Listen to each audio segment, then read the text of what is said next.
Good afternoon, and it's time for In the In-Between. I'm still wondering what to talk about today. In the In-Between is really the outgrowth of the caregiver's journey that I've been writing really for the last 12 years and I'm finally finished with. The last couple of chapters will be coming out soon. In the description below, I have a link to the entire series. And I just thought to myself, there's a couple of things that I want to do in a podcast, maybe three things. The team might be doing a podcast at some point, live streaming. The hot sheets, which you guys are already watching a little bit. More people are watching it, and I like that. And that's just me saying, hey, here's what's going on in the market.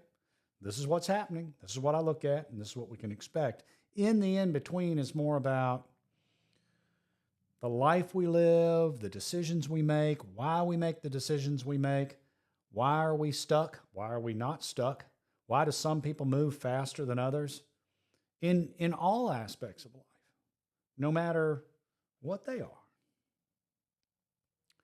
So really, it's me telling the story of some of the things that Gail and I do even, or some of the economic thoughts that I have in behavioral economics. And I just wanted to share a thought with how we continue to move on with our lives, which are really about being at the beach and enjoying being at the beach.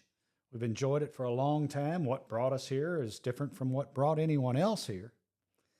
But recently I was reflecting on a sale transaction that I've been involved with. We had a home in Seaside. We sold that home to someone else and we took a first mortgage.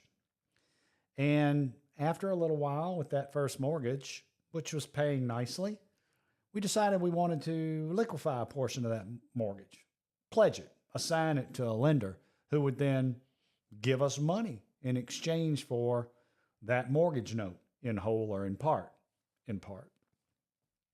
Why? Well, we're building a new home in Seaside. And the little secondary cottage, the carriage house, if you will, is wrapping up. And as it wraps up, the main home that we're living in right now is going to have to be torn down to the ground. And we've taken on Savannah, who you've met, and you'll see her a little bit more in some of these things. She's going to be, like I said, the Robin Quivers to my Howard Stern. We're going to have fun with that. She's my cousin's daughter, and she wants to be in real estate, and I've mentioned that, and she's going to be good at it. Well, she lives with us, and there's three of us in this main home. To get this main home built out and to finish this Seaside new construction on Pensacola Street, we have to tear down the main home. We have to put the foundation of the main home in the ground. And then we have to complete the driveway that gets us back to the carriage house garage before we can get a certificate of occupancy. And then Gail and I will live in that little carriage house. It's a one-bedroom, 407 square footer. Where are we going to put Savannah?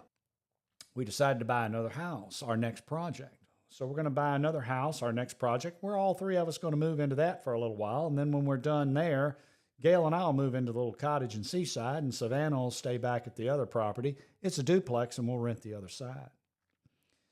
And then eventually we'll tear that thing down when we all get back to the Seaside house. We'll build a new house there and probably offer that to the market. And that's kind of our plan. The idea behind that is, how quickly could someone make a plan like that? Took us about 15 minutes. Where does that come from? And that's in the in-between. By the way, it's March 19th, 2026. And behavioral economics, the utility that we operate from, the anchoring of our beliefs of where we are in life and the decisions we make, allow Gail and I to move at our pace. Our pace is just our pace. It's not a better pace than anyone else's. It's not a worse pace than anyone else's either. We all move at our pace. We all make our decisions at our pace. We all make the decisions that we make. And those decisions are good for each individual. That's behavioral economics. There's a family I've met that has decided to live here. Young children, they're going to go to school here. They realize they can have a life here just like anywhere else. They've made that decision relatively quickly once they made it. I have other people that have wanted to have a home here, and they've been looking for years and still can't make that decision. And I'm not sure why that is, but I suspect that, as many of us do, when we're starting to write a big check for a big ticket item, we get very nervous and fearful. Very few of us look at a home down here and realize it's a storage of money. And if we need that money out of that storage vessel, it may be more money than we put in, it may be less. You know the memories that we're going to get from that store of value that otherwise masquerades as a second home beach house.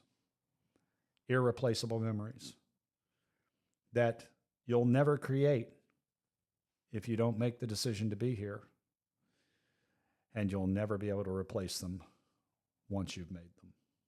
That's in the in-between for March 19th, 2026. I hope you enjoyed my off-the-cuff commentary. Thanks for tuning in.